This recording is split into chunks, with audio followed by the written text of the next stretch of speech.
سورہ فاتحہ کی پہلے تو ان مرحومین کے لیے جن کے خاندان والوں نے آج افطار کا اہتمام کیا، مرحوم سید ظہیر عالم زیدی بن سید زوار حسین، مرحومہ سیدہ عارفہ زیدی بنت سید ظہیر عالم، مرحوم سید اعجاز ہاشمی، ان خاندانوں کے دیگر تمام مرحومین، حاضرین مجلس کے تمام مرحومین، کل اموات مومنین و مومنات، فاتحہ۔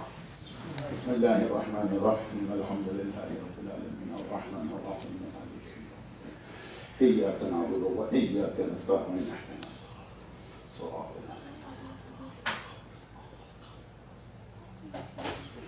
اعوذ باللہ من الشیطان اللعین الرجیم، بسم اللہ الرحمن الرحیم، الحمدللہ رب العالمین، والصلاة والسلام علی سید المرسلین ابی القاسم محمد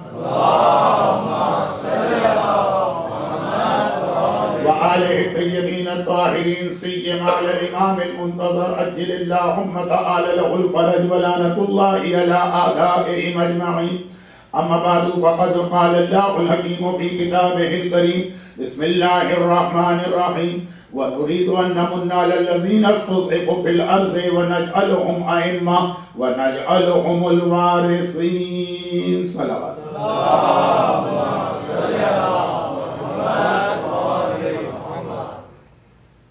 ایک مختصر سا اعلان کر کے، جو کل کے مسئلے کو میں نے آج کے لیے ڈیلے کیا تھا، اس مسئلے کو اب میں کوئسچن آنسر سیشن ہی کی طرف جو سیٹرڈے کو ہوگا ڈائیورٹ کر دیتا ہوں، کیونکہ ان مجالس میں مجھے اتنا موقع نہیں مل پا رہا کہ جو میرا اصل عنوان اور موضوع ہے اس پہ میں بات کو صحیح طریقے سے آپ تک پہنچا پاؤں، اور اس میں اگر میں مسائل کی تفصیل میں چلا گیا، یہ جانا اس لیے ضروری تھا کہ پرسوں رات کو سوال و جواب میں ایک سوال کا جواب غلط آ گیا تھا، لیکن اب یہ محسوس ہوا کہ سوال و جواب والا مجمع کچھ اور ہے، یہ مجمع کچھ اور ہے، اور وہ کوئسچن آنسر کا مجمع پھر کوئسچن آنسر ہی میں ملے گا، تو کیوں وقت دو دفعہ لیا جائے۔ بس یہ میں نے کہہ دیا، تو جن لوگوں کو پرانی گاڑیاں بیچ کے $8,000 ان کے پاس آ گئے ہیں، وہ 5 دن اور ٹھہر جائیں، یہ اجازت شرعی طریقے سے میں ان کو دے رہا ہوں۔ اور بات یہ ہو رہی تھی کہ کل کے مجلس کے بعد کسی نے مجھ سے پوچھا، ایک گیپ آیا تھا کہ مولانا اگر 70 منٹ کی ایسی مجلس آپ کسی سے سنتے تو اگلے دن آتے؟ میں نے کہا نہیں آتا۔ واقعاً کل اتنے سارے موضوعات میرے ذہن میں جمع ہو گئے تھے کہ دوران تقریر میں خود فیصلہ نہیں کر پا رہا تھا کہ یہ کہوں کہ وہ کہوں، نتیجے ساری چیزیں جمع کر دی گئیں اور کوئی بات بھی صحیح طریقے سے مجمع تک نہیں پہنچ پائی۔ اب یقیناً آپ حضرات بھی مجھ سے ایک سوال کریں گے کہ مولانا وہ کون صاحب ہے جو ہر مجلس کے بعد آپ سے کبھی یہ سوال کرتے ہیں اور کبھی وہ سوال، وہ انشاءاللہ کسی اور موقع پہ۔ ابھی تو میں تاریخ اسلام کی اس بڑی ٹریجڈی کو بتا رہا ہوں کہ قرآن کریم کے 28ویں سورہ قصص کی آیت، جس کی ابھی ابھی تلاوت کا شرف حاصل کیا ہے، اگر کہ یہ آیت پڑھی جاتی ہے زمانے کے امام کے حوالے سے، لیکن دراصل اس آیت کا پہلا پیغام مولائے متقیان کی 5 سال کی وہ حکومت، آیت کی تلاوت کی جاتی ہے جب امام زمانہ کی حکومت کا تذکرہ ہوتا، بلکہ جیسا کہ بعض علماء کتابوں میں لکھا ہے کہ امام زمانہ بھی اس آیت کی تلاوت اکثر کیا کرتے تھے، کیا کرتے ہیں، اور اپنے ظہور کے وقت امام کی زبان پہ یہی آیت جاری ہوگی۔ جب امام آئیں گے تو 2 آیتیں اس وقت دنیا میں گونج رہی ہوں گی، ایک جبرائیل جاء الحق وزهق الباطل ان الباطل کان زہوقا کی آواز لگا رہے ہوں گے، جسے سن کے 313 آئیں گے، اور خود امام جس وقت اپنی بیعت لوگوں سے کروا رہے ہوں گے تو یہ آیت امام کی زبان پہ ہوگی۔ وَنُرِيدُ، قرآن کہہ رہا ہے کیا؟ اللہ نے یہ ارادہ کیا، آیت تطہیر میں ہے یریدو، اسی کا لفظ یہاں پر نُرِيدُ ان نمن علی الذین استضعفوا، ہم ارادہ کر رہے ہیں کہ جو لوگ دنیا میں کمزور ہیں، اب ایک حکومت ان کے لیے بنائی جائے، ایک ایسا حاکم، ایک ایسا رولر، ایک ایسا حکمران ان کو دیا جائے جو ان کمزوروں کو طاقتور کرے اور اس زمین میں عدل و انصاف سے کام لے۔ حکومت عدل، دعائے افتتاح، جب ہم 14 معصومین پر ایک ایک کر کے درود و سلام بھیجتے ہیں اور زمانے کے امام کا تذکرہ آتا تو وہاں 3 یا 4 امام کے ٹائٹل ہم استعمال کرتے ہیں۔ ان میں سے ایک ہے وَالْعَدْلِ الْمُنْتَظَرِ، دا اویٹڈ جسٹس۔ یہ امام کا ٹائٹل ہے، وہ اویٹڈ سیویئر بھی ہے، وہ اویٹڈ جسٹس بھی۔ دنیا بھوکی ہے، دنیا پریشان ہے، ایک ایسے نظام حکومت کے لیے جس کی بنیاد پیورلی عدل اور جسٹس پر، جس میں یہ نہ ہو کہ 100 200 400 ڈالر کے چور کا ہاتھ کاٹ دیا جائے یا اسے جیل میں ڈال دیا جائے، اور جو جتنے بلین چوری کر کے لے جائے قانون کو تبدیل کر کے اس کے مطابق بنا دیا جائے، جس کے اندر اگر ایک حبشی غلام کو سزا مل رہی ہے تو نسل رسول سے تعلق رکھنے والے ایک سید کو بھی کوڑے مارے جا رہے ہیں اگر اس نے وہی غلطی کی۔ دنیا اس نظام اور اس سسٹم کی بھوکی ہے جو اسے مل نہیں پا رہا، لیکن زمانے کے امام کے لیے تو ہم نے فرما دیا کہ اویٹڈ جسٹس وہ آنے والا عدل ہے۔ 5.5 سال اس سے پہلے جو مولائے متقیہ نے حکومت کی تھی، دنیا کی تاریخ میں غالباً یہ واحد حکومت جو پورے 5.5 سال صرف اور صرف اور صرف عدل پہ چلی۔ مولا نے ایک نمونہ دکھایا ان صاحبان ایمان کے لیے۔ یہاں سے میں اپنے مولا کے حالات پہ آ رہا ہوں، اور یہ جو جملہ میں نے کہا یہ میری ماہ رمضان کی 30 دن کی تقاریر کا عنوان۔ مولا نے ایک نمونہ دکھایا، اویٹڈ جسٹس، عدل منتظر، جس امام کے تم انتظار میں ہو اس کی حکومت ہوگی کیسے؟ کیا تم خود اسے ڈائجسٹ کر پاؤ گے؟ کیا تم خود اسے برداشت کر پاؤ گے؟ 5.5 سال دیکھ لو علی نے جو حکومت کی تو خالی دشمنان علی ہی علی کے اگینسٹ نہیں ہوئے، علی کا کلمہ پڑھنے اور علی سے محبت کی باتیں کرنے والے بھی علی کے خلاف چلے گئے۔ بھائی اے وہ مسلمانوں جو کل علی کی محبت میں اتنا تڑپ رہے کہ ڈھونڈ ڈھونڈ کے علی کو تلاش کرتے ہو اس یہودی کے باغ میں، علی منع کر رہے ہیں اور تم قدموں پہ گرے جا رہے۔ نہج البلاغہ میں جو مولا نے اپنی بیعت کی کیفیت بیان کی وہ تیسرے خطبے میں نہیں ہے، وہ آگے کے خطبے میں، کہ جس طرح سے مجمع ٹوٹا پڑ رہا تھا علی کی بیعت کرنے کے لیے، تم کیوں علی کے خلاف ہو گئے؟ اگر تم ان لوگوں میں ہوتے جو علی کے دشمن ہیں، اگر تم ان لوگوں میں ہوتے جن کے دلوں میں علی کی بغض و عداوت ہے تو یہ منظر کیسے بنتا؟ اس وقت تھے ایسے لوگ جو علی کے اتنے ہی دشمن تھے، انہوں نے بیعت کرنے سے انکار کر دیا۔ حاکم شام معاویہ اکیلے آدمی کا نام نہیں ہے، اس کے بعد ایک پورا گروہ۔ اگر یہ جو انتظار کرنے والے ہیں یہ کس وجہ سے علی کو چھوڑ کے بھاگے؟ نعوذ باللہ علی کے کیریکٹر میں کوئی خرابی ان کو نظر آئی، یا علی کا نظام حکومت ان سے برداشت نہیں ہوا؟ جس طریقے سے اگر کوئی آدمی غلط سلط غذاؤں کا عادی ہو جائے تو اس سے وہ کیا، وہ میں محاورہ اردو کا بولنا نہیں چاہ رہا کہ بناسپتی گھی کھانے والے کو خالص گھی ہضم ہی نہیں ہوتا، گرچہ اس اردو محاورے میں ایک بہت ہی خطرناک جانور تھا، لیکن خیر جو ظلم کے ماحول کے اور کرپٹ ماحول کے عادی ہو گئے ہیں ان کو عدل برداشت ہی نہیں ہوتا، چاہے آپ کتنی ہی تعریف کریں عدل کی کہ عدل تو ہونا چاہیے، لیکن ہر آدمی عدل برداشت بھی نہیں کر سکتا ہے۔ تو اویٹڈ جسٹس کا انتظار کرنے والوں، مولا کی زندگی پہ نگاہ ڈال لو، علی کے 5.5 سال صرف اور صرف عدل تھے۔ آج بھی علی کا لقب شہید العدل، مارٹیر آف عدل، عدل کی وجہ سے علی مارے گئے۔ بغض و عداوت تو علی کا ہر دور میں چلا، لیکن یہ بیعت کرنے والے علی کے اس لیے اگینسٹ ہو کہ علی اگر ہر ایک کی غلطی پکڑتے ہیں تو ہماری غلطی معاف نہیں کریں گے، جبکہ ہم نے علی کو ووٹ دیا ہے، ہم تو علی کی پارٹی والے ہیں، ہم تو علی کو لے کر آئے ہیں۔ اور یہاں پہ میں تاریخ اسلام کی اسی ٹریجڈی کو دوسرے انداز سے بیان کروں پہلے، اور پھر میں جو نتیجہ آپ کو دینا چاہتا ہوں، اگر آج دے پائے تو ٹھیک ہے، ورنہ 2 دن اور ابھی میرے مولا کی شہادت کی تاریخوں کا بیان چلے گا۔ لیکن جو بھی میں بیان کر رہا ہوں، ہڈن انڈر دا لائن یہی، علی کی حکومت دیکھتے جائیے، امام زمانہ ایسی ہی حکومت کریں گے، سوچتے جائیے کہ کیا وہ حکومت ہم سے برداشت ہو جائے گی۔ علامہ ہبت الدین شہرستانی ہماری تاریخ علماء کے بہت اہم عالم ہیں، 20th سینچری کے شروع کے 1930s 1920s تقریباً 100 سال پہلے کے۔ اور میں نے کسی ایک مجلس میں ضمناً یہ بتا دیا تھا کہ جسٹ لائک اے یونیورسٹی، ہمارا حوزہ جو ہے اس کے بھی مختلف ڈپارٹمنٹ ہوتے ہیں۔ جو ہمارے سامنے مراجع آتے ہیں یہ فقہ کے اسپیشلسٹ ہیں، لیکن اس کے علاوہ کوئی نہج البلاغہ میں کام کرتا ہے تو کوئی قرآن میں کام کرتا ہے۔ علامہ ہبت الدین شہرستانی کو خاص طور پر ان حدیثوں پہ بہت انٹرسٹ بھی تھا اور ریسرچ بھی تھی جس کا تعلق تھا جدید جو ریسرچ ہو رہی تھی، اور پھر ایسٹرونومی کے مسائل اور پھر نئی فزکس اور نئی سائنس جو ارلی 20th سینچری میں مغربی دنیا کے اندر سائنس کا ایک بوم آیا ہوا، جس کے نتیجے دنیا بھر میں کا ہر مذہب والا اپنے مذہب کو سائنس سے ثابت کر رہا۔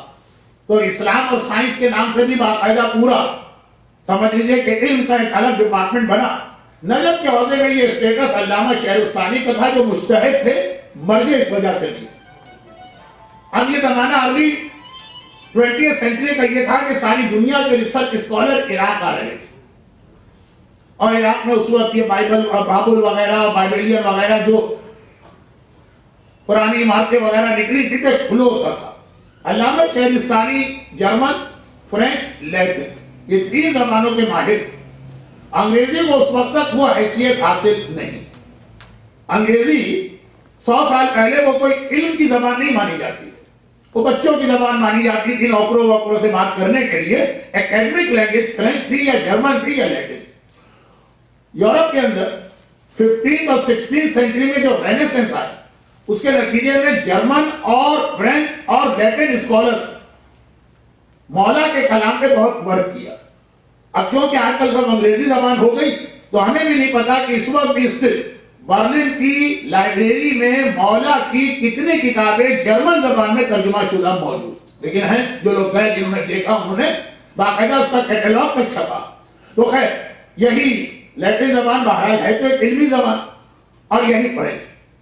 تو یہ 3 علاقوں کے ریسرچ اسکالر بہت آتے تھے عراق۔ علامہ شہرستانی ان تینوں زبانوں کے ماہر پلس مجتہد۔ تو عراق کی حکومت نے ان سے ایک قسم کی آفیشل ریکویسٹ کی ہوئی تھی کہ یہ جو آتے ہیں ریسرچ اسکالر، تو آنے کے بعد ان کی خواہش یہ بھی ہوتی کہ وہ نجف ہمارا اتنا بڑا حوزہ اسلامک یونیورسٹی ساری دنیا میں شہرت علماء سے بات چیت کرے، تو باقی مراجع وغیرہ سے جو بات چیت ہوگی کمیونیکیشن گھر تو ہوگا۔ آپ تو خود بھی یہ زمانے جانتے ہو، خود بھی آپ ایک مجتہد۔ تو انہوں نے خوشی کے ساتھ یہ خدمت قبول کر لی کہ یہ بھی ایک دین کی تبلیغ کا ذریعہ۔ تو عموماً یہ اسکالرز مراجع سے 2-4 منٹ ملاقات کرتے تھے، ان کے ساتھ بیٹھ کے پھر اچھے خاصے ڈسکشن ہوتے تھے۔ بلکہ ان کی ایک بہت ہی فیمس کتاب ہے اسلام اینڈ ایسٹرونومی، اور آج سے 70 سال پہلے یہ لکھنؤ سے چھپی تھی۔ مولانا محمد ہارون رنگی پوری جیسی عظیم شخصیت نے اس کا ترجمہ کیا۔ 70 بھی میں غلط کہہ گیا، 90 سال ہو گئے ہوں گے۔ اور اس میں انسان کے چاند پہ اترنے اور مارس پہ اترنے سے ریلیٹڈ بہت ساری احادیث کی تفسیر۔ یہ میں نے اس لیے ریفرنس دیا کہ اگر میں کہوں کہ 20 سال پہلے چھپی تو آپ کہیں گے کہ جب انسان چاند پہ اتر گیا تو بہت آسان ہے ہر آیت کو ٹویسٹ کر کے لے جانا کہ قرآن نے تو پہلے سے کہہ دیا۔ آپ لوگ کوئی واقعہ پیش آنے کے بعد کیوں کہتے ہیں کہ اسلام میں؟ پہلے سے بتائیے کہ یہ اسلام میں۔ یہ ہمارے نوجوانوں کا ایک بڑا اعتراض۔ لیکن ہوتا یہ کہ جب علماء پہلے سے بتا دیں تو ہم مانتے ہی نہیں۔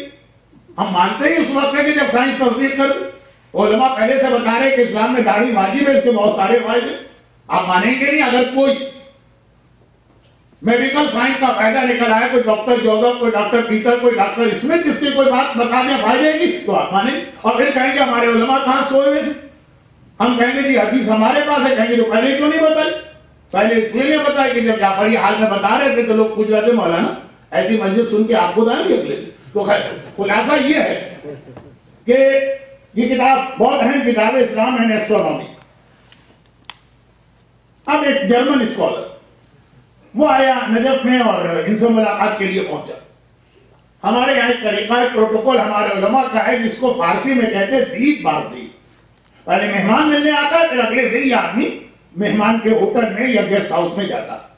تو خیر وہ ملا، ملاقات کی، اور چونکہ بہت دنوں کے بعد کسی اسلامی عالم سے اس طرح ملا کہ اپنی زبان میں بات چیت کر رہا، جرمن زبان میں، تو اس کو بھی بات کرنے میں بڑا مزہ آیا۔ اگلے دن آغا شہرستانی اگرچہ ایک مجتہد ہے لیکن اسلام کی خدمت سمجھ کے اس سے ملاقات کے لیے اس کے ہوٹل میں گئے۔ اب وہاں پہنچے تھے، کمرہ تھا، بیڈ روم کہیے، وہی اس کا لیونگ روم، وہی اس کا سٹنگ روم، ہوٹل میں ہے، بیٹھ کے جا کے باتیں کرنے لگے۔ اچانک آغا شہرستانی کی نگاہ پڑی کہ اس کے بیڈ روم پر ایک کتاب رکھی ہوئی اور وہ ہے نہج البلاغہ کا جرمن ٹرانسلیشن۔ اب ایک مومن کسی جگہ بھی نہج البلاغہ دیکھ لے، اور اگر کسی غیر مسلم ریسرچ اسکالر کے بیڈ روم میں اس کے بستر پہ دیکھے، بستر پہ وہ کتاب رکھی جاتی ہے کہ جو آدمی سونے سے پہلے پڑھتا ہے، جس کو پڑھ کے اتنا ریلیکس ہو جاتا ہے، اتنا مزہ آتا ہے اس کے اندر۔ سونے سے پہلے آدمی کو ٹینشن یا ڈپریشن والی چیزیں نہیں دیکھتا اور پڑھتا۔ تو اب یہ کتاب بتا رہی ہے کہ اس آدمی کو یہ کتاب کتنی پسند۔ پھر بھی احتیاطاً پوچھ لی کہ ایسا تو نہیں جو غلطی سے یہاں رہ گئی ہو کہ یہ کتاب یہ نہج البلاغہ کے بستر پہ کیوں؟ حیرت کے ساتھ دیکھا کہ آپ کیا بات کر رہے ہیں؟ جب تک کہ میں روزانہ اس کتاب کا ایک پیج نہ پڑھوں میں یہ سمجھتا ہوں کہ آج میں نے اپنا لاس کیا۔ لاس خالی ڈالر کھونے کا نام نہیں، لاس خالی اس کا نام نہیں کہ مولانا کل اتنی لمبی مجلس ہو گئی، آج ہمارے اتنے ڈالر ضائع ہو گئے، کیوں کہاں نہیں بھول سکے، جا ہی نہیں سکے۔ ایک علمی آدمی سے پوچھے کہ لاس کس کا نام، کہا کہ علمی میرا لاس ہو جاتا ہے جب تک کہ میں روزانہ اس کتاب کا ایک پیج نہ پڑھوں۔ ایسا لگتا ہے کہ آج میں علم کے اعتبار سے کچھ حاصل نہیں کیا، ہر دن کم سے کم ایک صفحہ کم سے کم کہہ رہا، اور یہ ہر وقت میرے بستر پہ رہتی ہے، کتاب پڑھتا رہتا ہوں، مزہ لیتا رہتا ہوں، پڑھتا رہتا ہوں، مزہ لیتا رہتا ہوں۔ اور اس کے بعد اس نے ایک جملہ کہا جس کا پہلا حصہ ہر مومن کو خوش کرے، دوسرا حصہ جو ہے وہ ہے ناسمجھی کی تعریف۔ کہا کہ جس کی یہ کتاب ہے، جس کے لیے سرمن ہے، جس کے لیے لیکچر، اگر آج وہ زندہ ہو کے منبر کوفہ پہ یہ خطبے دے رہا ہوتا تو ساری مسجد ہے پہننے والوں سے بھری ہوتی، کوئی امامہ پہننے والے کو وہاں جگہ ہی نہیں ملتی۔ اب اس زمانے کے کلچر میں ہیڈ بہت ہی اہم چیز تھی۔ ہیڈ کا مطلب یہ کہ سارے European research scholar, professor, scientist آتے۔ مسلمانوں میں تو نہ اس وقت قدر کی نہ آج قدر کرتے، بھری ہوتی ہے ریسرچ اسکالر سے مسجد کوفہ، اور وہ نہج البلاغہ کی تعریف کر رہا۔ پھر اس کے بعد اس نے اگلا جملہ ایسا کہا کہ ہو سکتا ہے کوئی ناسمجھ اور نادان مومن اس پر بھی خوش ہو جائے، لیکن اس کو پتا ہے کہ یہ خوشی مولا کو غمگین کرنے والی۔ کہنے لگا اور میری سمجھ میں نہیں آتا کہ عام مسلمان تو مسلمان، آپ لوگ جو علی والے ہیں، آپ نے بھی اتنی بڑی حماقت کی۔ حماقت کیا کی ہے کہ آپ نے اسلام کے لیے دنیا کے سامنے قرآن کو پیش کیا۔ قرآن میں رکھا ہی کیا؟ اقیموا الصلاۃ، نماز پڑھو، آتوا الزکوٰۃ، زکات دو، پردہ کرو، گانا مت سنو، شراب مت پیو، سور مت کھاؤ۔ قرآن میں ہے کیا؟ یہ وہ قرآن کی سمری نکال رہا ہے۔ اگر آپ اس نہج البلاغہ کو دنیا کے سامنے رکھتے تو آپ دیکھتے ہیں کہ جس طرح دنیا اسلام کا کلمہ پڑھتی ہے اور کتنی تیزی سے اسلام پھیلتا۔ اب مثلا یہی خطبہ سنی، نہج البلاغہ میں تقریباً 225 خطبات ہیں، لیکن اس کے چند خطبات، یہ لفظ اچھا تو نہیں ہے لیکن اس کا لفظ کہہ رہا ہوں ماسٹر پیس کہلاتے ہیں۔ ہمارے اعتبار سے نہج البلاغہ تو ہر خطبہ ماسٹر پیس، لیکن چند خطبات جو ہیں وہ خاص مشہور ہیں۔ اس میں خطبہ اشباع، الحمدللہ الذی لا یفرح المنع والجود ولا یبدیہ الاعطاء والجود اذ کل معط منتقص سوا وکل مانع مذموم ما خلا هو المنان بفوائد النعم واوائد المزید والقسم۔ مرحوم علامہ رشید ترابی کی مجلس سے پہلے اکثر یہ خطبہ پڑھتے، یہ بہترین کلاسیکل خطبوں میں سے نہج البلاغہ کے مانا جاتا۔ انٹروڈکشن آف اللہ، اللہ کہتے کسے کا مثلا یہ خطبہ اگر آپ رکھتے دنیا کے سامنے، آپ نے بھی رکھا تو کیا رکھا؟ قرآن، اقیم الصلاۃ رکھ دی، نماز پڑھو. مومن سننے کو تیار نہیں ہے قرآن کی یہ بات، اور آپ رکھتے ہیں نان مسلم کے ساتھ. حجاب کرو. کتنی عورتیں اس وقت بھی حجاب کے عالم میں بیٹھی ہوں گی، اپنی مومنہ عورتوں کو قرآن یہ سمجھ میں نہیں آ رہا، اور آپ کہہ رہے ہیں کافروں سے قرآن پڑھو. اب سننے والا آیت اللہ ہمت الدین شہرستانی جیسا عظیم عالم، کیا علی اس تعریف پہ راضی ہوں گے کہ علی کی تعریف کر کے اللہ کو کنڈیم کیا جائے؟ نعوذ باللہ. کہا کہ یہ نہج البلاغہ کی یہ کیسی تعریف کر رہا ہے جس میں قرآن کو کنڈیم کر رہا، اور اس ظالم نے کیا بھی کیا ہے؟ نہج البلاغہ کے بہترین خطبات نکالے، قرآن کی وہ آیتیں نکالی جس کا نان مسلم سے کوئی تعلق ہی نہیں. قرآن کے اندر بھی تو خدا کا تعارف اور اسلام کا تعارف والی آیتیں ہیں. دو چیزوں کو کمپیئر کرے تو سیم ٹرمز اینڈ کنڈیشن پہ کمپیئر کرنا چاہیے. ایک مرتبہ کہا یہ بتاؤ، اچھا وہ سائنٹسٹ ہے، بلکہ سائنس کا زمانے میں کم رواج تھا، فلاسفر، تو اس کی سمجھ میں اگلا پوائنٹ آ گیا جو ہماری آپ کی سمجھ میں نہیں آئی. تو ایک بات بتاؤ کہ جس نے یہ نہج البلاغہ لکھی یا جس نے یہ خطبات، وہ صاحب عقل تھا کہ نہیں تھا؟ جرمن اسکالر کہنے لگا کہ واہ، اس نے اپنی زبان کا ایک محاورہ پڑھا جو ہمارے اردو میں اس طرح کہلائے گا کہ ساری رات یوسف و زلیخا کی داستان سنی، صبح پوچھ رہے ہیں زلیخا مرد تھا کہ عورت تھی. میں اتنی دیر سے نہج البلاغہ کے خطیب کی تعریف میں تعریف کر رہا ہوں، قصیدے میں قصیدہ پڑھ رہا ہوں، کہہ رہا ہوں پورا یورپ پر ٹور پڑتا ہوں اس کے آج کے لیکچر کو سننے کے لیے، اور آپ پوچھ رہے ہیں کہ وہ صاحب عقل تھا کہ نہیں؟ تو اتنی دیر سے آپ نے سنا کیا؟ وہ ایسا صاحب عقل تھا کہ آج ساری دنیا کی عقلیں مل کر بھی اس کے پیروں کے خط کے برابر نہیں. تو کہا اگر وہ خود خطیب نہج البلاغہ میں جگہ جگہ قرآن کی تعریف کر رہا، قرآن کا قصیدہ پڑھ رہا، قرآن کی گریٹنس بتا رہا، قرآن کی عظمتیں بیان کر رہا، تو سوچو وہ قرآن کتنا عظیم ہوگا کہ جس کا کلمہ وہ پڑھ رہا ہے جو نہج البلاغہ جیسی کتاب لکھ سکتا ہے. ہم اور آپ قرآن کی تعریف کریں تو کوئی بات نہیں بنے گی. خود ہماری صلاحیت کیا ہے؟ نعوذ باللہ. اگلا جملہ سمجھانے کے لیے کہہ رہا ہوں، یہ حقیقت نہیں ہے، سمجھانے کے لیے. جو خود قرآن لکھ سکتا ہو وہ اگر قرآن کی تعریف کرے کہ قرآن وہ کتاب، پڑھے نہج البلاغہ میں قرآن کا قصیدہ، یہ بات سمجھ میں آ گئی اس کی. صاحب عقل ہے، ضدی نہیں ہے. کہا کہ ہاں یہ آپ نے صحیح کہا، میں اس پوائنٹ آف ویو سے قرآن کو پڑھوں. مگر اس نے غلطی کیا کی؟ اس نے غلطی یہ کی کہ نہج البلاغہ کا بھی ایک حصہ پڑھا، نہج البلاغہ کی وہ چیزیں بھول ہی گیا کہ یہ نہج البلاغہ قرآن کی کس انداز سے تعریف کر رہا. نہج البلاغہ بتا رہا ہے قرآن کسے کہتے ہیں. اور آپ حضرات اس کو برا نہ مانیے گا، یہ عقیدے کا اس انداز کا مسئلہ نہیں ہے، بلکہ اسی انداز. نہج البلاغہ کے خطبات میں کئی جگہ مولا نے قرآن کی آیتیں کوٹ کی، نہ بھی لکھا ہو، وہ انورٹڈ کاماز میں نہ بھی ہو، تب بھی اگر آپ خطبہ پڑھ رہے ہیں بیچ میں قرآن کی آیت آ جائے گی، خود آپ سمجھ جائیں گے کہ یہ کلام الگ ہے، وہ کلام الگ ہے. قرآن بہرحال اللہ کا کلام. تو جرمن فلاسفر والی غلطی آج آدھے سے زیادہ مومنین کر رہے ہیں. اس نے نہج البلاغہ کے خطیب کی تعریف تو کر دی اور نہج البلاغہ کے خطبات کا تذکرہ تو کر دیا، لیکن آدھے خطبات کو بھول گیا.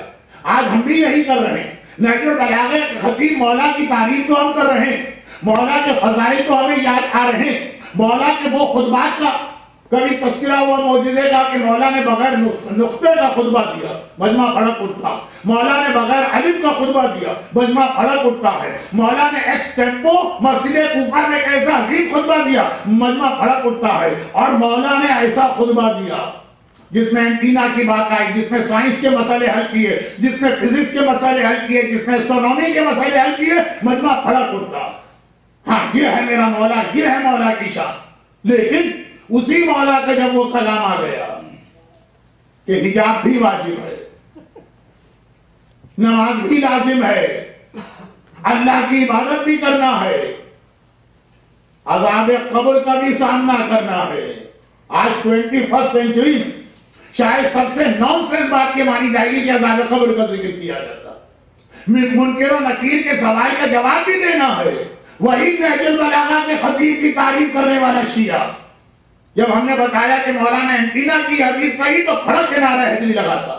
جب ہم نے کہا کہ دنیا تو آج ابھی زیادہ سے زیادہ چاند پر گئی ہے، مارس کی طرف جانے کا سوچ رہی ہے، اور مولا آؤٹر اسپیس کے بارے میں اتنے بڑے بڑے خطبات دے چکے ہیں تو مسکرا کے کہتے واقعا میرا مولا امام الکل ہے، امام مدینہ العلم ہے، جو وہ کہے گا دنیا جتنا آگے بڑھے گی علی کے کلام ہی کے قریب پہنچے گی.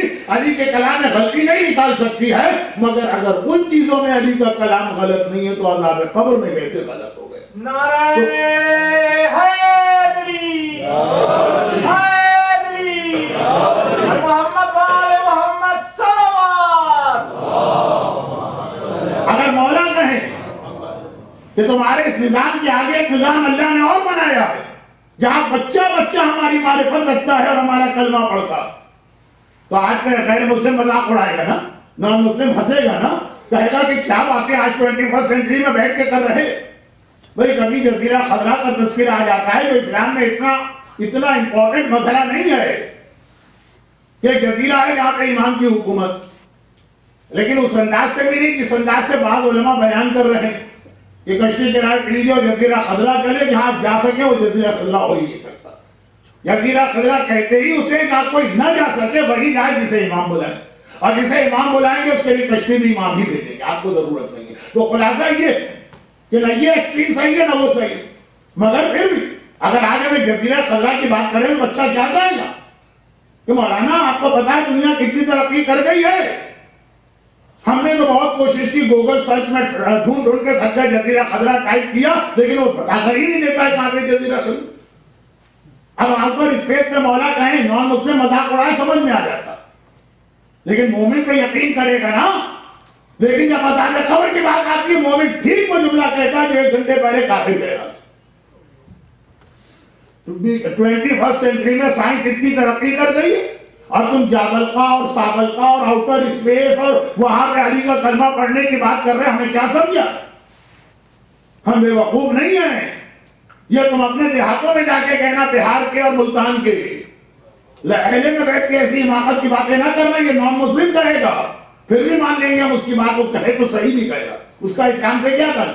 لیکن جب ہم کہتے ہیں عذاب قبر ہوتا، ہم نہیں کہتے مولا کا خطبہ پڑھتے ہیں اس طرح سے سانپ اور بچھو آتے ہیں، یہی اپنا مجمع ٹھیک وہ جملے دہراتا. وہ فرق یہ ہوتا ہے وہ علی کا منکر کہہ رہا ہے، علی کا چاہنے والا کہہ رہا، وہ بھی کلام علی پہ ہنس رہا ہے، اس سے زیادہ کلام علی پہ ہنس رہا. تو علی کو ہم نے پورا سمجھا ہی نہیں، اپنے مطلب کا سمجھا.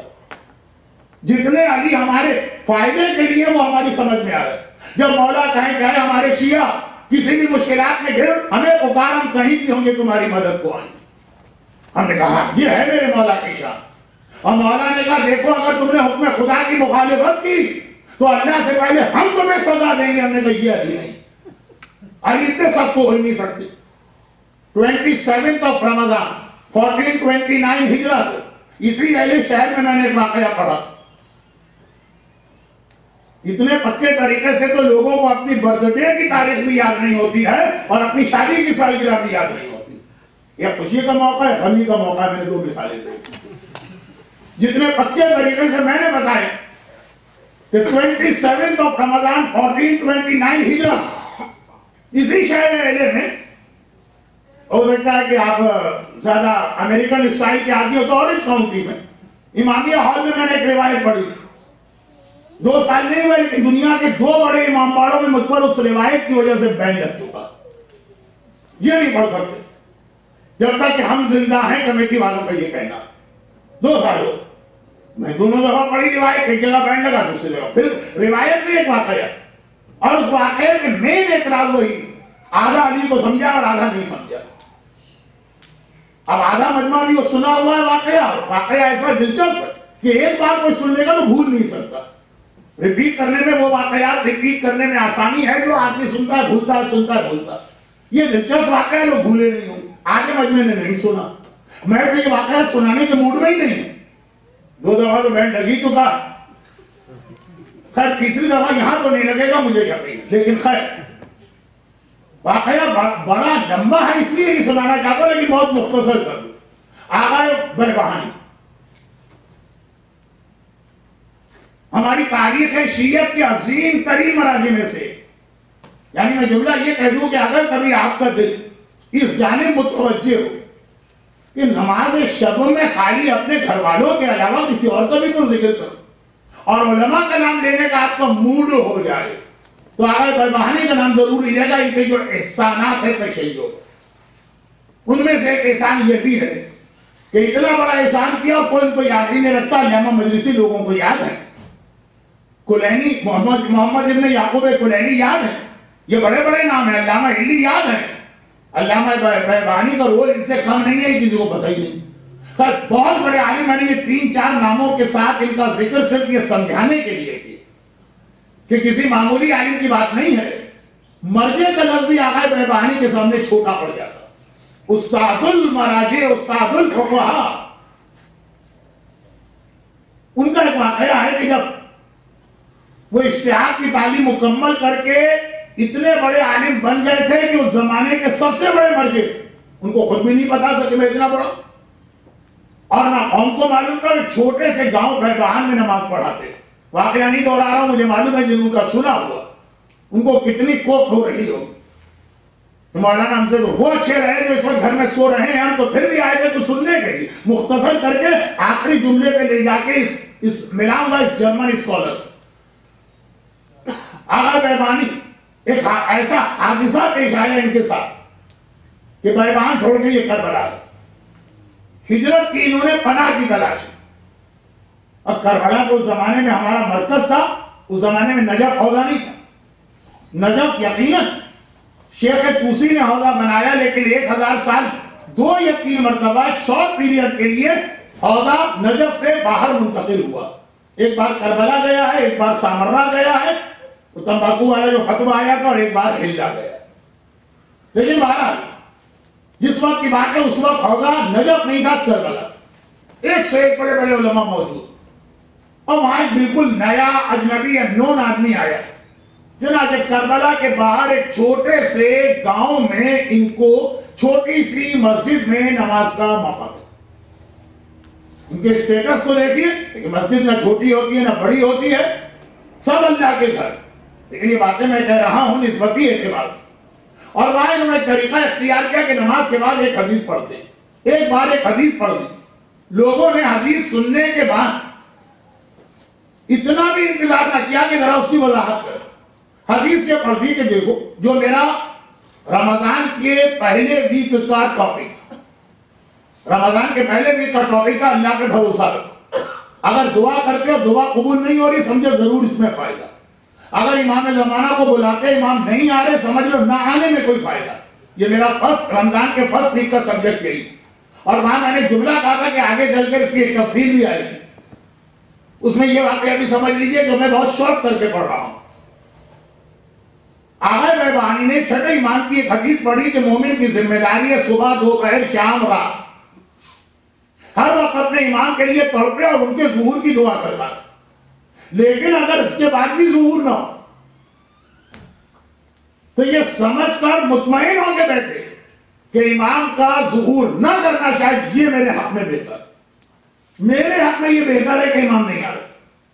یہ ایک حدیث ہے بہت ہی مشہور، مقداد ابن اسود، پیغمبر اسلام کے سب سے بڑے صحابی، ایک حوالے سے۔ ویسے تو تیسرے نمبر پر آتے ہیں اول سلمان، دوم ابو ذر، تیسرے نمبر پر مقداد، لیکن معصوم کی حدیث ہے کہ ایک کوالٹی میں مقداد سلمان سے بھی آگے، بہت ہی کلوز ہے یہ اہل بیت کے، بہت ہی کلوز ہے یہ رسول خدا کے، بہت ہی کلوز صحابی ہیں مولا کے۔ ایک بار کسی نے ان کے سامنے کہہ دیا مقداد تم کتنے خوش قسمت ہو کہ تم نے رسول خدا کا کلمہ بھی پڑھا اور ان کی زیارت بھی کر دی، ہم بعد میں پیدا ہوئے، رسول کا کلمہ پڑھ رہے لیکن رسول کی زیارت نہیں کی۔ اگر رسول کے 300 سال بعد کوئی پیدا ہو تو اتنا افسوس نہیں ہو، رسول کی وفات کے صرف 1 سال بعد پیدا ہو اسے تو بڑا افسوس ہوگا نا کہ چند سالوں کے فرق سے میں زیارت رسول خدا سے محروم ہو گئے۔ مقداد کو جلال آ گیا، کئی جملہ کیا کہہ دیا تم نے؟ ہو سکتا ہے تم زیادہ خوش قسمت ہو کہ تم نے رسول کی زیارت نہیں کی۔ جو رسول کے زمانے میں پیدا ہوئے تھے تو ان میں کتنے تھے جو رسول کا کلمہ پڑھ سکے؟ ہو سکتا ہے تم زمانے میں پیدا ہوتے تو تم رسول کے خلاف ہی ہو جاتے، بعد میں پیدا ہوئے اتنے رسول کے ماننے والے بن گئے۔ یا بھی تھوڑی وضاحت مزید ہوگی کہ یہ اہل بیت کے اصحاب کا طریقہ بھی ہے کہ مطمئن رہو، پوری کوشش کی، امام نہیں آ رہے تو یہ جملہ بھی کہنے کی ضرورت نہیں مولا سیلاب میں اتنے مومنین مر گئے، بغداد میں اتنے مومنین بم کے دھماکے میں شہید ہو، مولا سامرہ میں آپ کے باپ کے روزے کو بم سے اڑا دیا گیا، مولا پاکستان میں روزانہ 2 جنازے اٹھ رہے ہیں، صاحبان ایمان کے وقت کب آئیں؟ نہیں، خالی خاموش نہ رہو، مطمئن ہو کے خاموش رہو کہ شاید نہ آنا بہتر۔ بھئی حدیث پڑھی، حدیث سمجھانے کا وقت تو مجھے اس لیے مل گئے کہ آپ کربلا کے مومنین کی طرح تھے نہیں، آپ بیٹھے تصور کیے، شاید آپ یہ جملہ تو نہیں کہیں گے، نہیں یہ تو نہیں کہیں گے کہ مولانا سن کون رہا تھا کہ کوئی ریئیکشن شو کرتا، نہیں سن رہے ہیں آپ حضرات، لیکن کربلا کے مومنین کھڑے ہو گئے۔ ایک تو ویسے ہی وہ زمانہ تھا، شیعہ ہسٹری میں 2 ہی زمانے ایسے آئے ہیں جب مرجعیت کے خلاف بہت پلان طریقے سے پروپیگنڈا کیا گیا۔ دیکھیں یوں اسکیٹر طریقے سے، متفرق طریقے سے، الگ الگ پرسنل اوپینین پہ تو لوگ امام کے بھی اگینسٹ رہے اور رسول کے بھی اگینسٹ رہے، لیکن باقاعدہ لگ رہا ہے کہ ویل آرگنائز اور ویل پلان پروپیگنڈا ہے مرجعیت کے خلاف۔ تاریخ میں 2 ہی ایسے موقع آئے، ایک جس زمانے کی یہ بات ہے 12 ہجرہ، جب یہاں سعودی عرب میں وہابیت کو پلانٹ کیا جا رہا، مرجعیت کے خلاف جس نے پہلی کتاب لکھی وہ مدینے گئے تھے، وہاں سے واپس آئے، ایک کتاب اپنی بغل میں دبا کے آئے، فوائد مدنیہ، وہاں سے مرجعیت کے خلاف پروپیگنڈا شروع ہوا، پھر وہ ختم ہو گئے، اور یا پھر آج کے زمانے میں آپ کو نظر آئے ہر آدمی جاہل مطلق میں جس کو پتا ہے نا مجھے قرآن کی عربی آتی ہے نا حدیث رسول آتی ہے، وہ آگے بڑھ کے رائے دینے کو تیار ہے کہ یہ جھوٹا بنایا ہوا انسٹیٹیوشن ہے، اسلام میں تو اس کا ذکر ہی نہیں۔ خود بھی مانتا ہے کہ میں ساری حدیثیں عربی میں نہیں پڑھ سکتا ہوں، میں قرآن عربی میں نہیں سمجھ سکتا ہوں، لیکن اسلام اور قرآن کے بارے میں اتنی بڑی رائے دے سکتا ہوں۔ مجھے پتا نہیں کہ قرآن کیا، مجھے نہیں پتا حدیث کیا، لیکن میرے پاس اتنی بڑی رائے ہے کہ پورا مرجعیت کا ادارہ ہی جھوٹا۔ اور آپ دیکھیے اس آغا باقر بیبانی کا زمانہ پہلا زمانہ تھا، اور آج آیت اللہ سیستانی اور آغا خامنہئی کا زمانہ، لیکن اعتراض ہمیشہ ایک جیسے ہوتے ہیں۔ چنانچہ آغا بیبانی نے تقریر شروع کی، لوگ کھڑے ہو کہ یہ کہہ رہا ہے کہ امام کے آنے میں اگر ڈیلے ہو تو سمجھ لو اس میں بھی فائدہ ہے، یہ کیسے ہو سکتا؟ امام تو جب آئیں گے ہمارے لیے فائدہ ہے، ڈیلے میں فائدہ کیسے ہوگا؟ یہ وہی مولوی ہے جو چاہتا ہے کہ امام نہیں آئے، یہ مراجع ان کا تو مقصد ہی ہے کہ ان کی چودراہٹ باقی رہے، ان کی کرسی باقی رہے، امام آ جائیں گے تو ان کو کون پوچھے گا، پھر تو سب امام کے پاس جائیں گے۔ ارے کہاں کی مرجعیت، کہاں کا علم، یہ تو سب کھانے کمانے کے دھندے ہیں۔ اب یہ جو جملے ہوتے ہیں آپ نے اتنے سنے ہیں کہ ممبر سے آپ کو برا بھی لگ رہا ہوگا، ٹھیک اگر کوئی گالی دیتا ہے تو ممبر سے ریپیٹ کو تھوڑی کرنا چاہیے، لیکن میں بتا ہی رہا ہوں کہ ذرا سملیرٹی دیکھیے۔ قریش مکہ نے جب رسول خدا کی نبوت پر اعتراض کیا تھا تو پہلا خیال ان کے دل میں بھی آیا تھا کہ محمد نے حکومت حاصل کرنے کے لیے سارا چکر چلایا۔ چنانچہ رسول خدا کو پہلی آفر یہ کی گئی تھی کہ اے محمد اگر تمہیں بادشاہت چاہیے ہم تمہیں اپنا بادشاہ بنا رہے ہیں، اپنا دین بند کرو، ہم قبول کر رہے ہیں تمہاری بادشاہت کو۔ جب شمعون یہودی نے شہزادی فاطمہ کی چادر اپنے گھر میں دیکھی تو بے اختیار کیا کہہ کے کلمہ پڑھا، جو اسلام کا سب سے بڑا دشمن تھا، کلمہ کس بات پہ پڑھا؟ شہزادی کی چادر اس کے گھر میں آئی۔ ایک فقیر نے آ کے سوال کیا تھا، اہل بیت کے گھر میں دولت تو کچھ نہیں ہے، چادر گروی رکھوائی، رہن رکھوائی، اس کے بعد گھر میں آ کے چادر دیکھی جو اتنی پھٹی ہوئی ہے کہ جگہ جگہ کھجور کے پتے اس میں لگے۔ بے اختیار کہا مجھے محمد کی سچائی پہ یقین ہو گئی۔ میں تو سمجھ رہا تھا محمد سونا اور چاندی اور دولت کمانے کے لیے نبوت کا ایک ڈرامہ کیا، جس کی صرف ایک بیٹی ہے اور اس کی چادر اتنی بوسیدہ، ایک چادر اپنی بیٹی کو نہیں دلوا سکتا۔ اس کا مقصد یہ کہ اس نبوت کا دولت سے کوئی تعلق نہیں۔ شمعون کی سمجھ میں کوئی بات آ گئی۔ آج اتنا ہمارا بڑا مرجع آیت اللہ سیستانی، ان کے پاس اپنا کوئی مکان نہیں، جو نجف میں اتنا مشکل نہیں ہے جتنا اہل ہے۔ اچھا جن کے پاس یہاں ذاتی مکان ہے وہی بڑھ بڑھ کے کہہ رہے ہوں گے کہ مرجعیت تو خالی پیسے کمانے کا نام، بلکہ شاید ایک بھی نہیں 2 مکان ہو ان کے پاس۔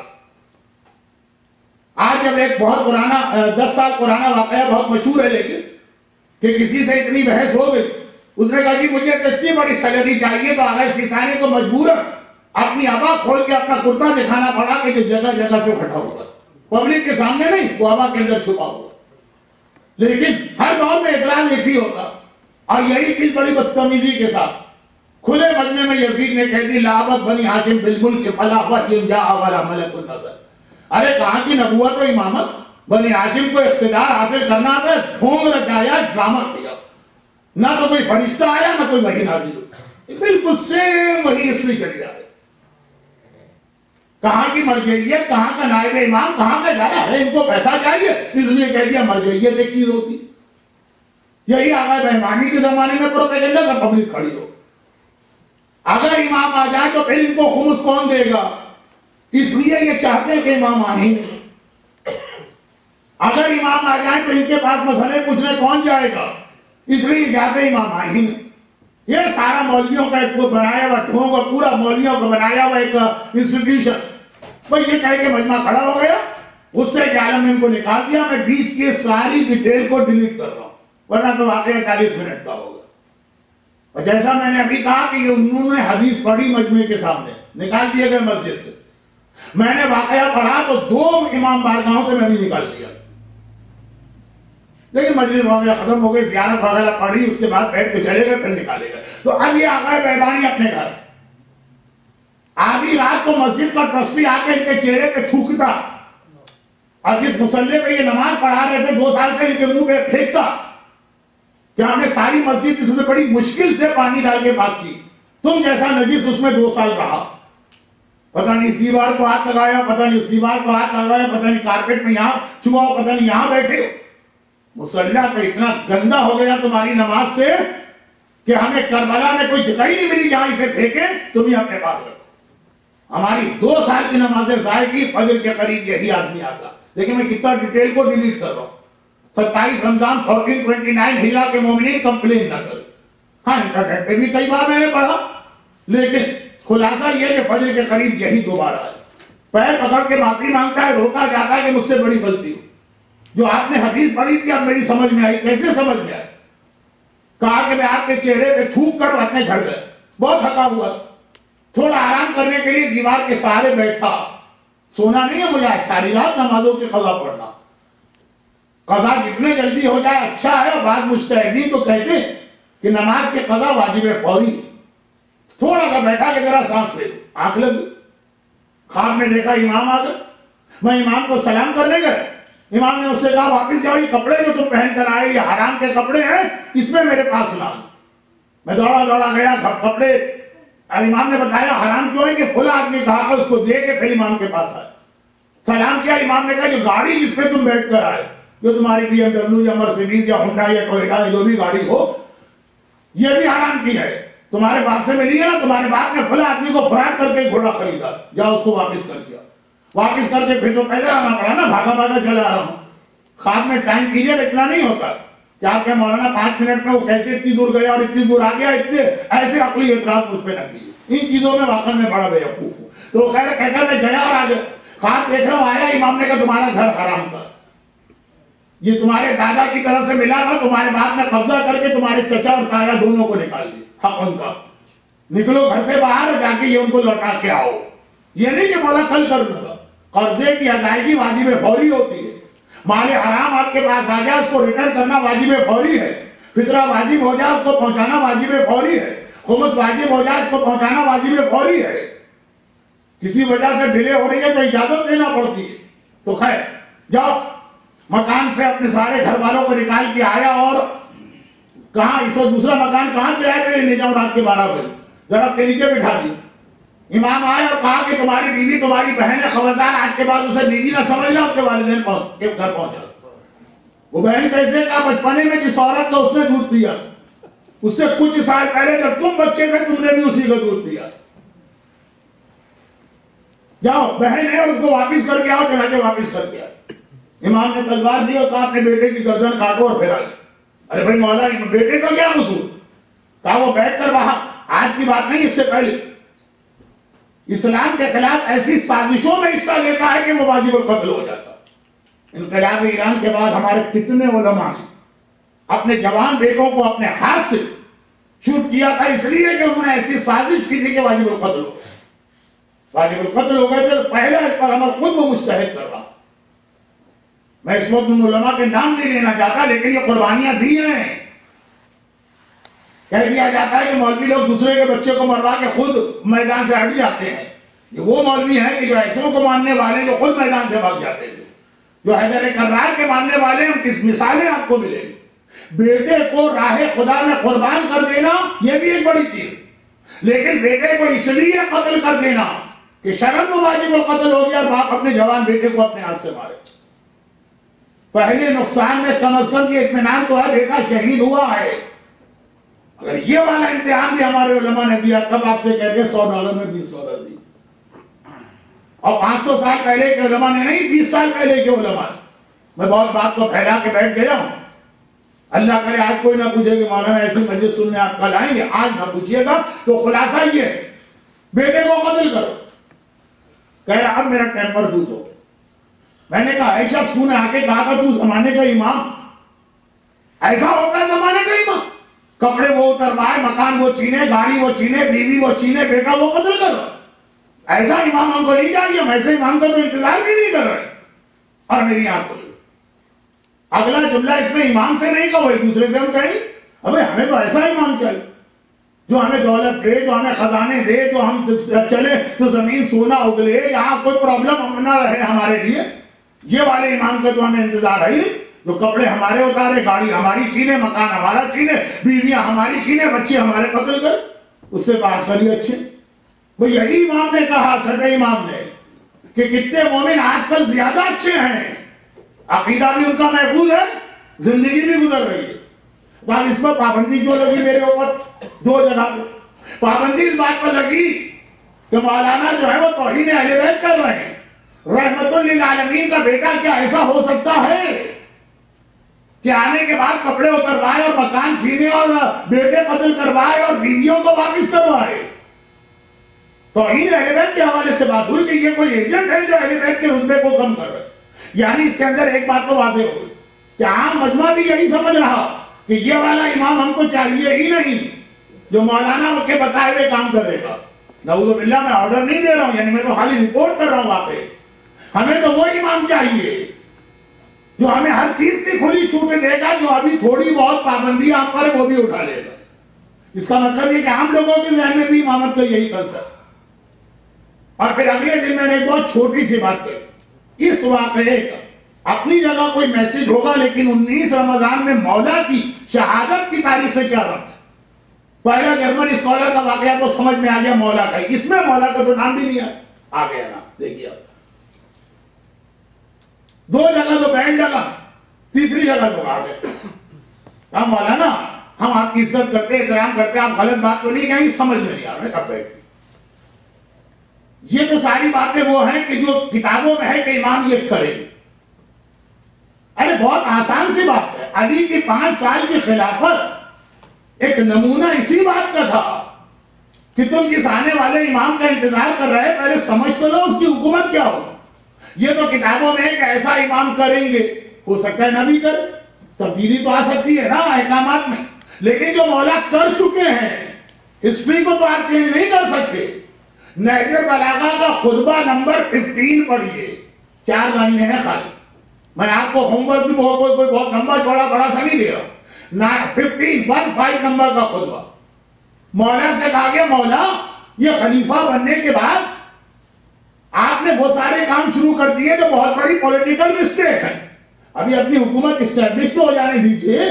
آدھے لوگوں نے تو بیعت بھی نہیں کی، جو میں نے تقریر کے شروع میں کہا منع کرنے والے بھی تھے. اور آپ نے کیا کیا؟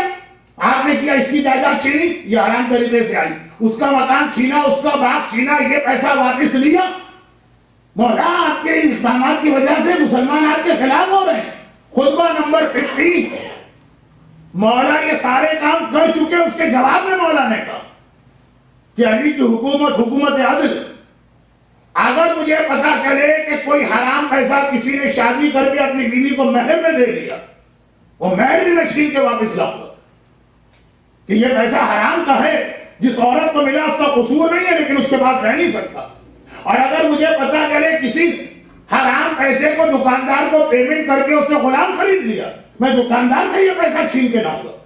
کہ یہ پیسہ تمہارا ہے ہی، لیکن جو آنر ہے جس نے دیا اس کو مولا پکڑے تو ٹھیک ہے، جو اس نے آگے کسی کو دے دیا جس بیچارے کا قصور نہیں، مولا بھی کہہ رہے اس کو سزا نہیں دی جائے، چیز واپس لی جائے۔ تو نہج البلاغہ خطبہ 15، نہج البلاغہ خالی شوکیس پہ سجانے کی کتاب تو نہیں ہے نا، امام زمانہ کیا کریں گے کیا نہیں کریں گے اس میں آپ کو بحث ہے، لیکن جو مولا کر چکے ہیں، جائیدادیں چھینی، مکانات لیے، کنیز اور غلاموں کے لیے جو پیسے دیے گئے، یہ بزنس، یہ سودے توڑوائے، نکاح اور شادی کے موقع پہ جو مہر دے دیا گیا وہ واپس لیا، جو علی کر چکے ہیں، تبھی تو علی کے خلاف وہ لوگ ہوتے چلے گئے جو شروع میں علی کے ہاتھ میں بیعت کر رہے، انہوں نے بھی وہی کہا، ہم علی کو اس لیے کو تھوڑی لائے تھے کہ علی ہمارا مکانی چھین کے لے جائے، ہم نے اس لیے بیعت کو تھوڑی کی تھی ہماری بیوی کا مہر ہی واپس لے لیا جائے، ہم نے علی کے ہاتھ پر اس لیے بیعت کو تھوڑی کی تھی کہ ہمارا باپ پہ قبضہ ہو جائے۔ پھر علی نے ایک جملہ اور کہا، یہ نہج البلاغہ ہی میں علی کے لیے 15 نمبر کا خطبہ نہیں، آپ کے لیے تو 15 نمبر ہی کافی، وہ یہ ہے کہ مولا کیا وجہ ہے کہ معاویہ کامیاب ہے اور آپ بظاہر ناکام نظر آتے ہیں؟ معاویہ خلیفہ باطل ہے، ہم خالی شیعہ ہی نہیں کہتے، آج تک سارے مسلمان مانتے ہیں خلافت کی 2 قسمیں، علی کا خلافت راشدہ ہے، معاویہ سے خلافت غیر راشدہ ہوئی، یہ سب مانتے ہیں، وہ غلط ہے، وہ غیر راشد ہے، اس کی خلافت انویلڈ ہے، ایک آدمی اس کے فضائل کا ماننے والا نہیں۔ امام نسائی صحاح ستہ کی 6 کتابوں میں 6 کتاب کے مؤلف، 6 بنیادی کتاب، بہت بڑے محدث تھے، لوگوں نے جا کے پوچھا معاویہ کے بارے میں رسول کی کوئی حدیث ہے؟ مومن تو زمانے میں تھے ہی نہیں، سب تخیل میں، یہ عام لوگ پوچھ رہے ہیں، کہا ایک ہی حدیث ہے، ایک دن رسول خدا نے اس کو کسی کام سے بلوایا، وہ کھانا کھا رہا، 2 دن پہلے وہ شہید درس خیر کا واقعہ تھا نا کہ اس کی شادی ہوئی تھی خواب میں، وہ دلہن کے پاس جا رہا تھا، یہ کھانا کھا رہا، پیغمبر کا قاصد آیا، رسول بلوارے کا، ان سے کہتے رہو خیر جہاں بھی میرا کھانا چل رہا، 15 منٹ کے بعد، یہ امام نسائی پڑھ رہے ہیں حدیث، 15 منٹ کے بعد پھر پیغمبر کا میسنجر آیا، آواز کہ ابھی میرا کھانا ختم نہیں ہوا، ابھی میرا کھانا چل رہا، کہتے ہیں کھانا ختم کر کے آتا ہوں، آدھے گھنٹے کے بعد پھر آدمی آیا، پیغمبر بلوا رہا، تو آ جاؤ، تو ابھی میرا کھانا چل رہا، تو ایک ہی حدیث ہے، پیغمبر نے ہاتھ اٹھا کے کہا خدا بندہ اس کے پیٹ کو کبھی نہ بھرنا، چنانچہ اتنا کھاتا تھا، بیٹھ کے کھاتا تھا، تھک جاتا تھا، کھڑے ہو کے کھانے لگتا تھا، کھڑے تھک جاتا تھا، اکڑو بیٹھ کے کھانے لگتا تھا، اکڑو تو بیٹھنا ویسے ہی مشکل ہوتا موٹے آدمی کے لیے، وہ تھک جاتا تھا، لیٹ کے کھاتا تھا، پیٹ کبھی نہیں بھرتا۔ امام نسائی کہہ رہے ہیں، میں کچھ کہہ ہی نہیں رہا، بس ایک ہی حدیث ہمیں معاویہ کے بارے میں ملی۔ پھر آپ کو پتا ہے کہ انہی بیچارے پہ لوگ ٹوٹ پڑے، وہ شہید ہوئے اپنے قوم کے ہاتھوں، لیکن بات یہ نہیں ہے، بات یہ ہے کہ ایک حدیث جس کے بارے میں نہیں ہے وہ اتنا کامیاب ہو گیا، اور علی کہ ایک نان مسلم اورینٹیلسٹ کا جملہ میں نے پڑھا کہ میں تو علی کی عظمت کو اس سے جانا کہ جس کی شان کی اتنی حدیثیں چھپائی گئی، مٹائی گئی، جلائی گئی، پھر بھی باقی بچی ہوئی حدیثیں اتنی ہیں کہ دنیا کو خدائی کا دھوکہ ہو رہا، اگر ساری حدیثیں یہاں سامنے آ جاتی تو شاید ساری دنیا علی کے آگے سجدہ کر رہی ہوتی، اس کے خلاف ہو گئے لوگ، ان علی کے۔ معاویہ کامیاب تو ایک ہی جملہ میرے مولا کا ہے نا، لولا التقى لكنت أدهى الناس من العرب، اگر مسئلہ تقوی کا نہ ہوتا، نظام خدا کا نہ ہوتا تو مجھ سے بڑا پولیٹیشین عرب میں کوئی تھا ہی نہیں، لیکن مسئلہ یہ ہے کہ معاویہ کے سامنے ایک آدمی 10 پراپرٹیز پہ حرام طریقے سے قبضہ کرتا، معاویہ کہتے جانے میرا کیا مسئلہ، اور علی کے سامنے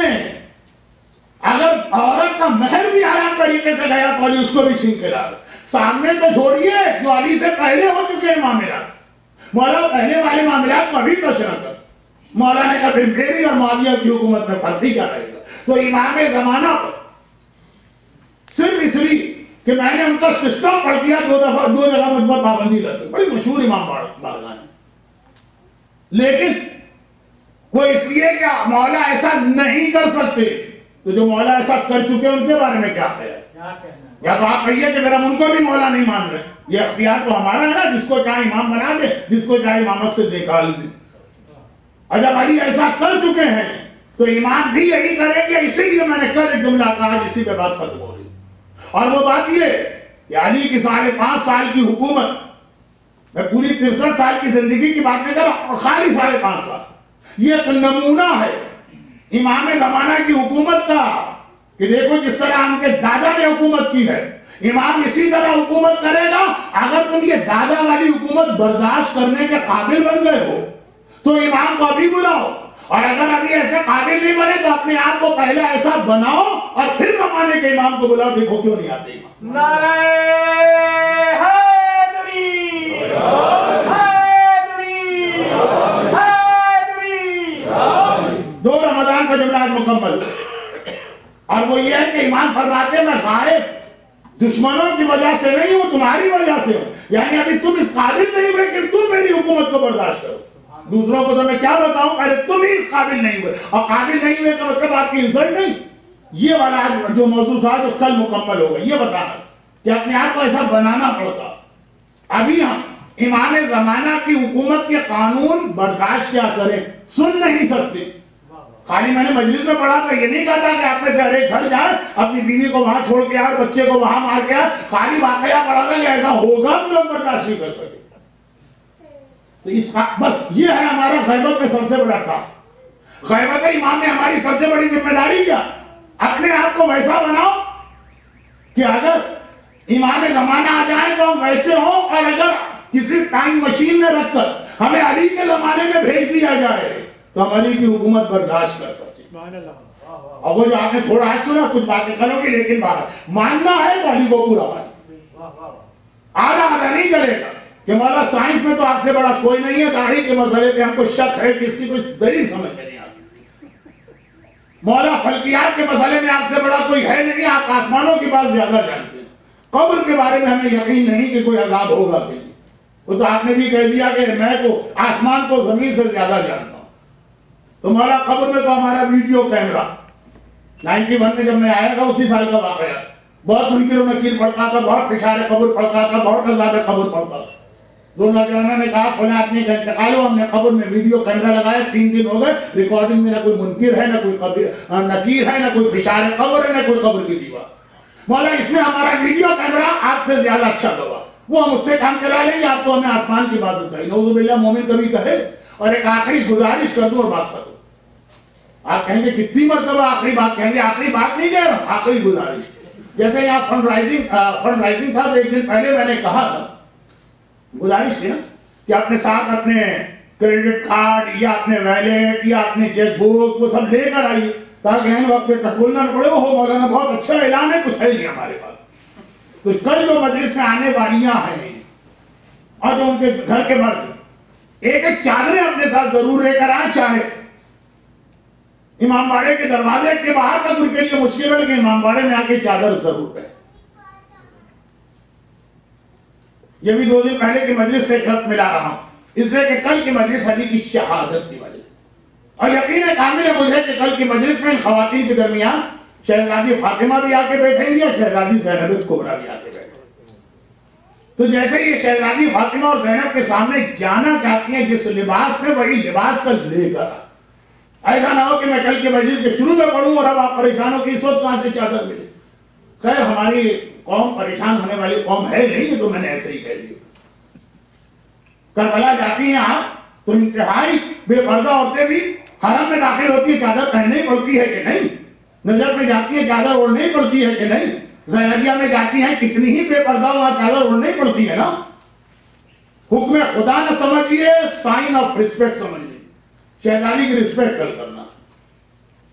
ہم نے تو دنیا میں ہر جگہ دیکھا کہ نان مسلم بھی ہمارے یہاں کبھی امام باڑوں میں آتے ہیں.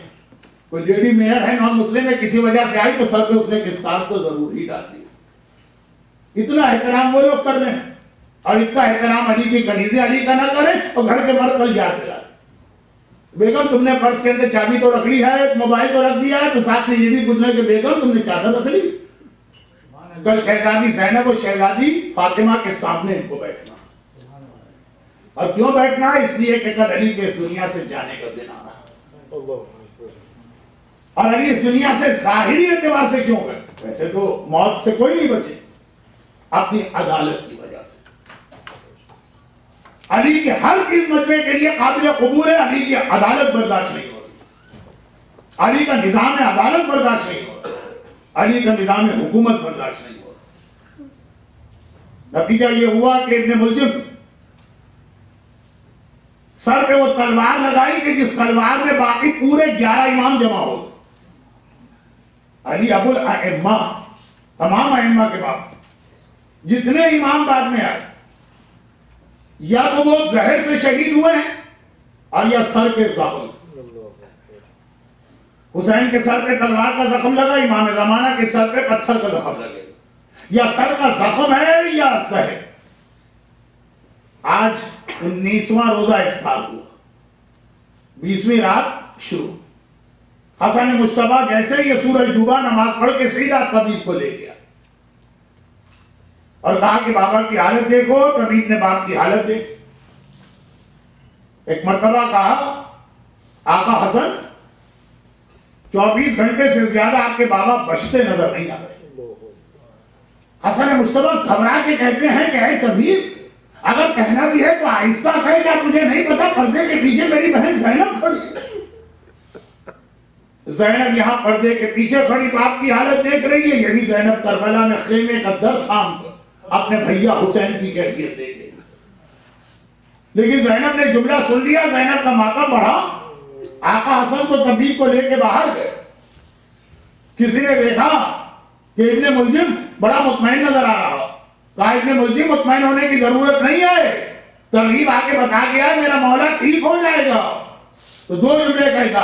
پہلے بے حیائی سے کہتا اگر علی ٹھیک ہو جائیں گے تو یہ زینب کس کا ماتم کر رہی ہے، یہ بار بار جو کہہ رہی ہے ہائے بابا ہائے بابا ہائے بابا. اور پھر کہتا ہے کہ سوال ہی پیدا نہیں ہوتا، میں نے اتنے 1000 اشرفیہ خرچ کر کے وہ زہر قاتل خریدا تھا، اسے تلوار پہ لگایا تھا. خالی علی کے سر پہ تلوار کا نشان نہیں ہے بلکہ وہ زہر بھی علی کے بدن میں اترا ہے کہ ہر امام یا زہر سے مارا گیا یا تلوار سے مارا گیا، لیکن جو ابو الائمہ ہے اسے تلوار کی سختی بھی برداشت کرنا پڑ رہی ہے اور اسے زہر کی تلخی بھی برداشت کرنا پڑ رہی ہے.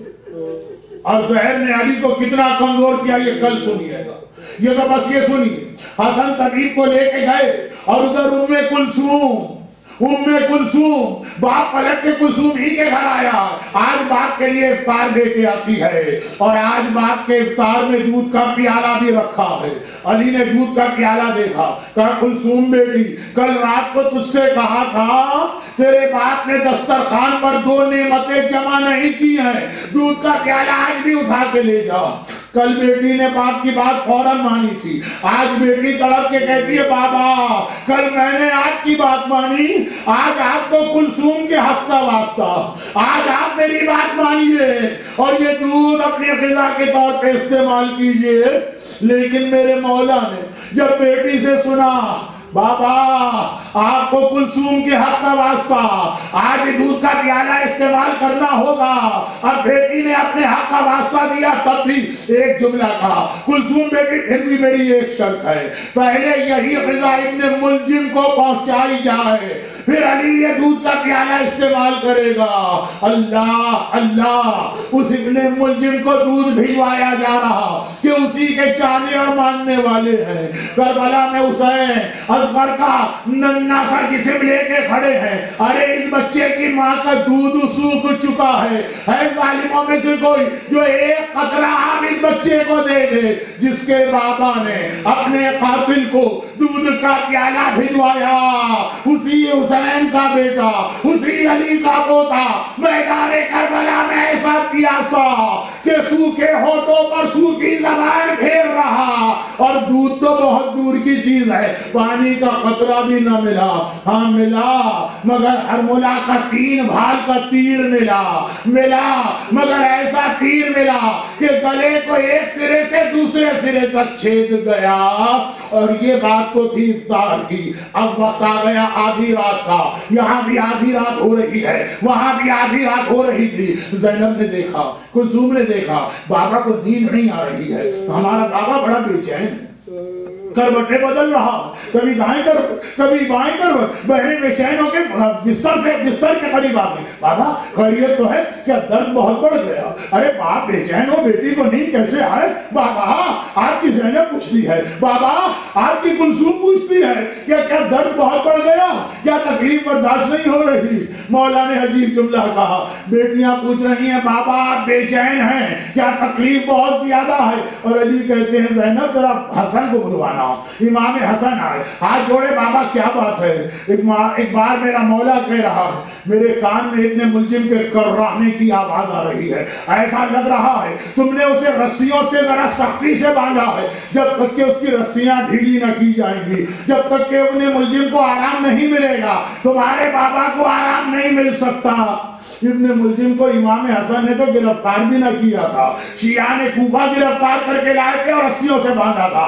حسن گئے، اپنے ہاتھوں سے رسیاں ڈھیلی کی، ابن ملجم کے کررانے کی آواز بند ہوئی، تب میرا مولا آج رات کو کچھ دیر آرام کی نیند سویا۔ مولا ابن ملجم کو اگر رسی سختی سے باندھی جائے تو آپ کو رات کی نیند نہیں آ رہی، آپ زہر کی تکلیف بھولے جا رہے، آپ تلوار کی تکلیف بھولے جا رہے، آپ کو ابن ملجم کا خیال ہے۔ بذرا آ کے دربار شام میں ایک عجیب منظر دیکھیے گا، شراب کے نشے میں چور یزید، شطرنج کے جوئے کے نشے میں چور یزید، اقتدار کے نشے میں چور یزید اہل بیت کے کونے میں کھڑے ہیں، اس کے پاس توجہ دینے کا وقت نہیں ہے۔ مگر ہاں پھر یزید کی توجہ کیسے ہوئی؟ ایک چھوٹی سی بچی نظر آ گئی جس کا ایک ہاتھ چہرے پر ہے، ایک ہاتھ گلے پر ہے، کبھی کھڑی ہو جاتی ہے، کبھی بیٹھ جاتی ہے۔ یزید پوچھتا ہے اے بچی تو کون ہے؟ کہا میرا نام فاطمہ، بابا پیار سے مجھے سکینہ کہا کرتا، تیرا ایک ہاتھ چہرے پر کیوں ہے؟ کہا میری بہنوں کے بال بڑے ہیں، اپنے بالوں سے چہرہ چھپا لیا، ہائے میرے تو بال بھی اس قابل نہیں ہے۔ دوسرا ہاتھ گلے پر کیوں ہے؟ کھڑی کیوں ہوتی ہے؟ بیٹھتی کیوں ہے؟ سکینہ کہتی ہے یزید تیری فوج نے ایک رسی میں 18 گلے باندھ دیے ہیں،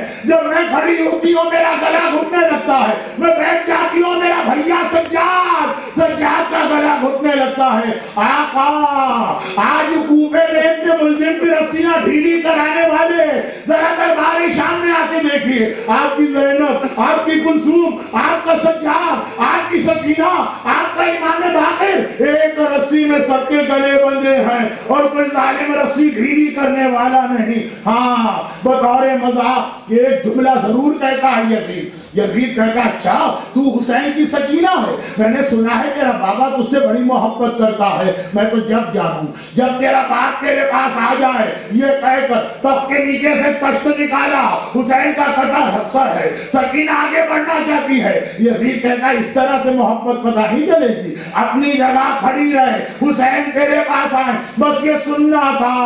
گلے کی تکلیف میں مبتلا سکینہ، ایک ہاتھ چہرے پر تو ہے، دوسرا ہاتھ گلے سے ہٹایا، کرتے کا جلا ہوا دامن پھیلایا، بابا آج میری محبت کا امتحان ہو رہا۔ اور راوی کہتا ہے میں نے دیکھا تشت میں حسین کا کٹا سر بلند ہوا، ہوا میں تیرتا ہوا چلا، ننھی سکینہ کے جلے ہوئے کرتے میں پہنچا، بچی جھکی، باپ کے ہونٹوں پہ ہونٹ رکھے، بابا تیرے بات تو میں نے بڑی مصیبتیں برداشت کی، مگر گھبرا کے کہا بابا مجھ سے زیادہ تو زخمی نظر آ رہا، ہائے تیرا کٹا ہوا گلا، ہائے تیرے ہونٹوں پہ یزید کی چھڑی کے نشان۔ الا ولعنۃ اللہ علی اعدائہم اجمعین وسیعلم الذین ظلموا ای منقلب ینقلبون۔ مرحوم سید ظہیر عالم زیدی نے سید زوار حسین، مرحومہ سیدہ عارفہ زیدی بنت سید ظہیر عالم، مرحوم سید اعجاز ہاشمی، آپ کے اقرار کے جو محتمم ہیں ان خاندانوں کے تمام مرحومین، آپ حضرات کے خاندان کے تمام مرحومین، کل اموات مومنین مومنات، سیرت علی پہ چلنے والے، خاص طور پر اس ماہ مبارک رمضان میں جن جن نے شہادت کے رتبے کو حاصل کیا، ان سب کے لیے ایک مرتبہ سورہ فاتحہ۔ بسم اللہ الرحمن الرحیم، الحمدللہ رب العالمین، الرحمن الرحیم، مالک یوم الدین، ایاک نعبد و ایاک نستعین، اهدنا الصراط المستقيم صراط الذين أنعمت عليهم غير المغضوب عليهم ولا الضالين. پروردگار مشکل کشا کائنات کے گھرانے کی آج اس مشکل والی رات کا واسطہ جتنے مومنین و مومنات یہاں ہیں ان کی تمام پریشانیوں کو دور فرما, ان کی ساری حاجتوں کو قبول فرما. پاکستان کے جو سیلاب زدگان مظلوم صاحبان ایمان و اسلام ہیں, خدا بندہ ان کی پریشانی دور فرما. ساری دنیا کی پریشانی دور کرنے کے لیے وارث علی امام زمانہ کے ظہور میں تعجیل فرما. ماتم حسین